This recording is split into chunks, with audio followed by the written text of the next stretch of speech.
All right, guys, the playoffs are here, and with that regular season we've just had, this is going to be one for the books. I'm so excited for all these first round matchups. But before we get into all the teams and these first round matchups, let's just finish off with the play-ins. Starting in the West, we have just one more game left. We got the Suns versus the Golden State Warriors. I do see the Warriors taking this purely because for me, everything I've ever seen, Wardell, Stephen Curry is an absolute superstar, and I just see the Golden State taking this one to then go face the Oklahoma City Thunder in round one. In the East, and this is what I'm most excited for. So in the East, Philly managed to beat Orlando last night. So it will be the Orlando Magic versus the Charlotte Hornets. And I can see the Hornets taking it. And I do want the Charlotte Hornets to take it because this is the team that I think needs to be in the playoffs. I have never seen LaMelo Ball in the playoffs. I've grown up watching Ball in the Family. This guy belongs in the NBA playoffs. He's an absolute riser, like, he'll rise to the occasion. It's a shame what happened against the Heat and Bam, but yeah, I think this is a team every single person wants to see in the playoffs because you know they're going to create those moments. And first round against the Detroit Pistons, and these that hate each other, this is needed. I don't care how Adam Silver manages to rig it or something. I do think the Hornets will beat the Orlando Magic tonight. I'm so sorry, Banchero, I'm saying this. And they'll get through to the first round. But let's get into all the teams in the Western Conference. And just this is a different video, less analytics, more personal opinion, and just what I've seen and how I see each team doing. So let's start off with the Oklahoma City Thunder. Coming off their championship winning season, it is quite difficult to not just meet those expectations again, but well and truly go beyond them. And the fact that they started the season 25-1 is incredible. Once again, just rewriting history and creating history for their franchise. I know a lot of people were kind of saying they didn't finish as strong as they started. They still finished the best in the West Conference with the best record in the West Conference. So for me, this is a team that no one should undermine, and I think we all know this, especially with a superstar like Shea on their team. Great, incredible pieces, the best defense in my opinion.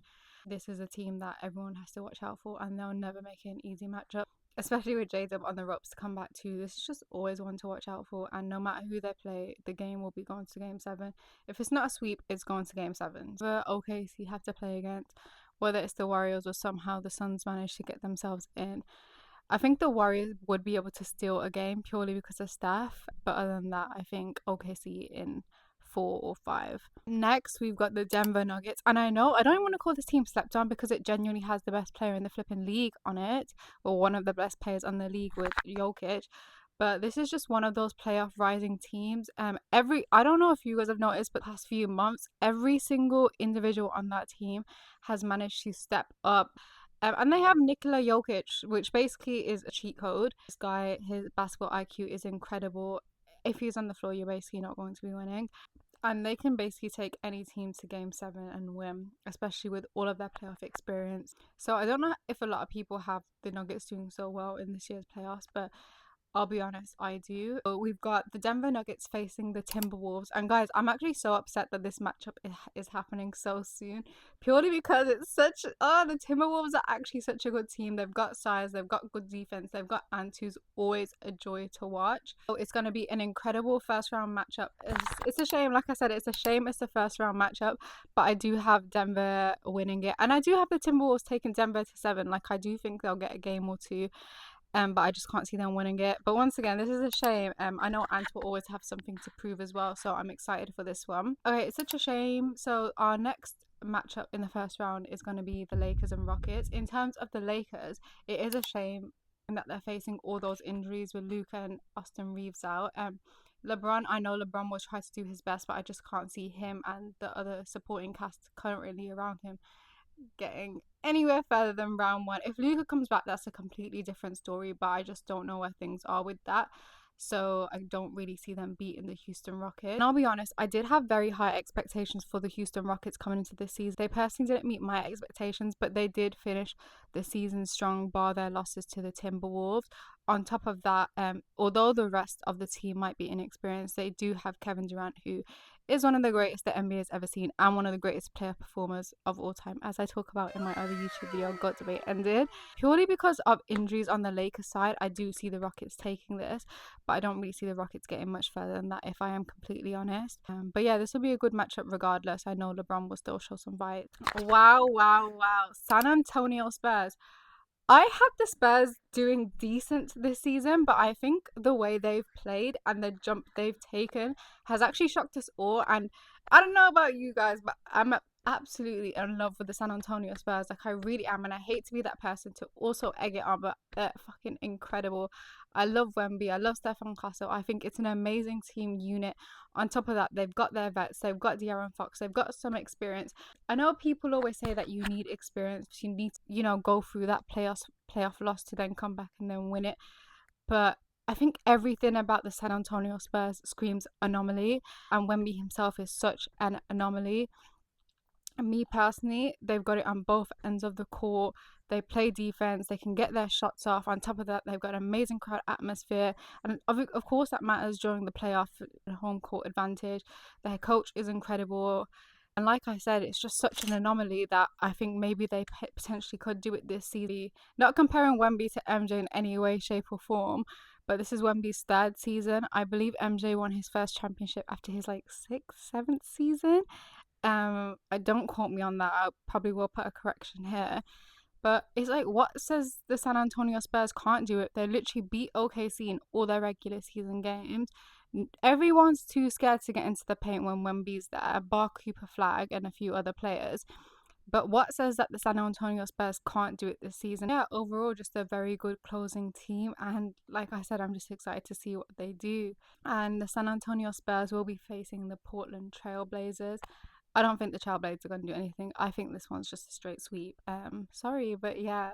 Okay, let's get to the Eastern Conference now, because I'm very excited to talk about one team in particular, and that is the Detroit Pistons. The Pistons, wow, what a season. They've actually built this brick by brick. I know we've seen them not even coming up, but you see that slight improvement every single season, and I'm so proud of Cade and the team and all they've achieved. This is their best regular season in 20 years, and this is something to scream about. This is something to shout about, because 20 years is a long ass time. Trust me, as an Arsenal fan, I know 20 years is a long ass time, guys.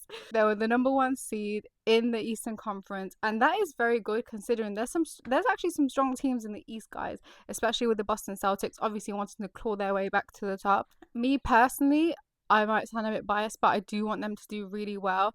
And I'm very excited for the first round matchup. Like I said, if the Hornets beat Orlando Magic tonight, it'll be absolutely incredible.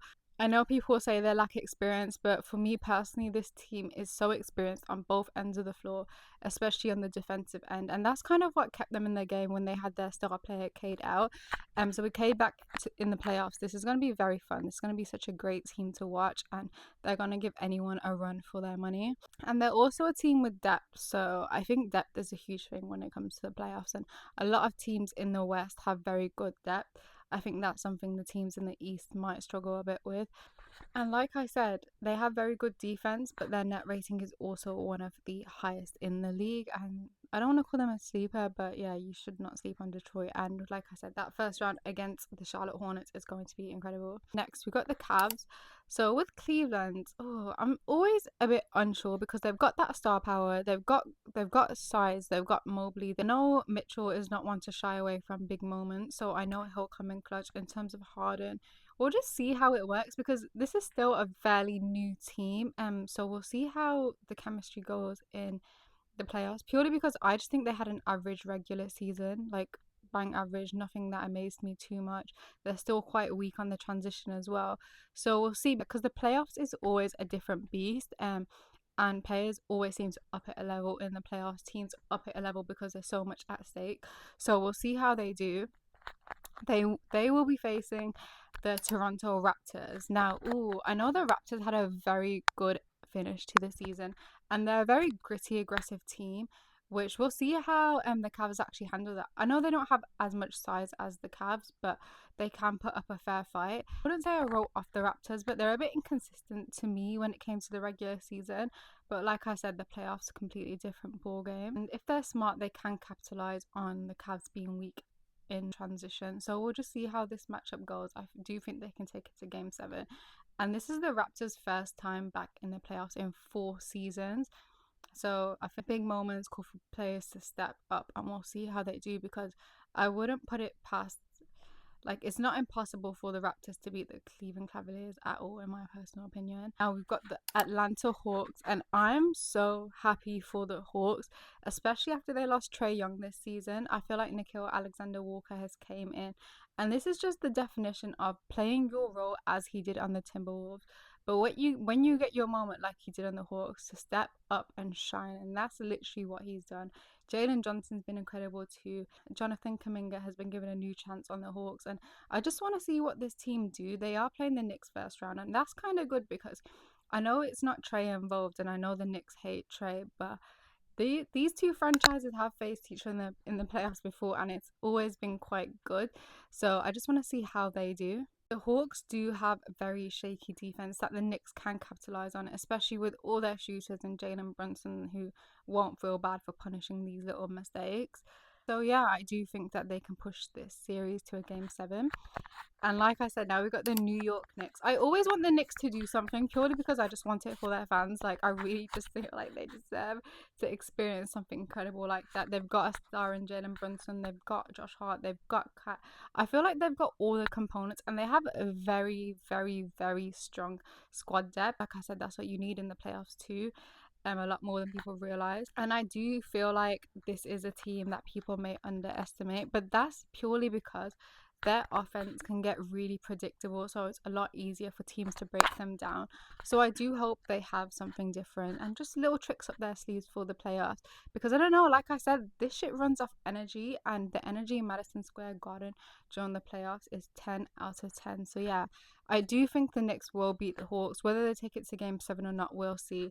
But yeah, I do have the Knicks going through. I have Philly. So Philly did manage to beat the Orlando Magic, and they ended up finishing 7th, where they basically finished in the regular season too. So they're going to be facing the Boston Celtics.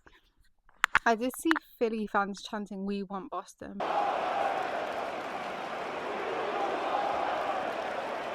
don't know if they meant that or not. I love Tyrese Maxey. I think BJ's going to do incredible. Paul George. I just don't think they have the power to beat Boston. I do think maybe they can get a game out of it. But especially with Embiid out and us not knowing when he's back, I'm really sorry, Philly. I just don't see you guys beating the Celtics at all. But good playing game, good little moments, and I do think Tyrese Maxey can create something and get a game out of this. And last but not least, we have the Boston Celtics, the team that everyone thought was going to fluke this year.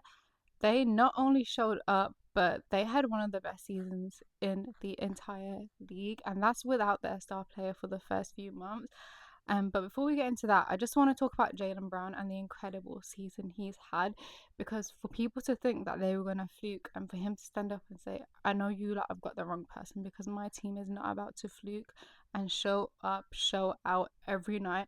Not just him, but everyone has played their role so well, and they developed an amazing team chemistry without JT as well. That's why I was a bit worried when JT was coming back, because I was like, oh, he's not really returning to the same team. But this is one of the only teams in the league we can say have two very heavy superstars that can coexist. I don't want to say other teams don't have two huge superstars, but there's always one player a lot bigger than the other, and that's who the team focuses around. But for the Celtics to have two star-studded players like this that can coexist, that can get the best out of each other, get the best out of the team, and then if one is having a bad night, the other one can always show out, and the Celtics end up getting a win. And the Celtics, once again, I think they're strong on both ends of the court, very dominant, very physical players. When I'm thinking of the Celtics right now, I just don't see a reason why they can't win the entire championship. But yeah, they're already playoff proven too. I feel like there's a few playoff proven teams in the playoffs this season that I can see getting very, very, very far in the East and West. But yeah, I just don't see a reason why the Celtics can't do it. Like I said, dominant on both ends of the floor. 3-point shooting has gotten even better, and Yeah, I just think they're an incredible team and they can literally beat anyone or take anyone to game 7. And of course, let's get to JT. What an Not just what an incredible athlete. For him to come back after an Achilles injury and be performing at the level he's performing is absolutely incredible. Like I said, him or JB on any given night can become the best player in the league. And like I said, they can also just kind of make up for each other's downfalls at time if ever needed. So for that reason, I do have the Celtics doing very, very, very well. But I'm so excited for this season's playoffs. Let me know who you guys think is going to take the crown. Do you think we're going to go back to back with the OKC Thunder? Do you think the Denver Nuggets are going to give everyone a little run for their money and become champs again? Do you think the San Antonio Spurs are going to become champs? Will this be one of those fresh young teams that we see breaking through? I don't want to say breaking through. This is just the beginning of their journey, and I'm super excited for it. Do you think we're going to have an historical season with the Detroit Pistons? Or do you think the Celtics have something to prove to the point where they're going to end up taking the crown? I feel like there's a lot of stories that can come out of this playoffs, and for that, I'm just very, very, very excited. But yeah, like I said, let me know who you guys have got. And yeah, let's enjoy the playoffs.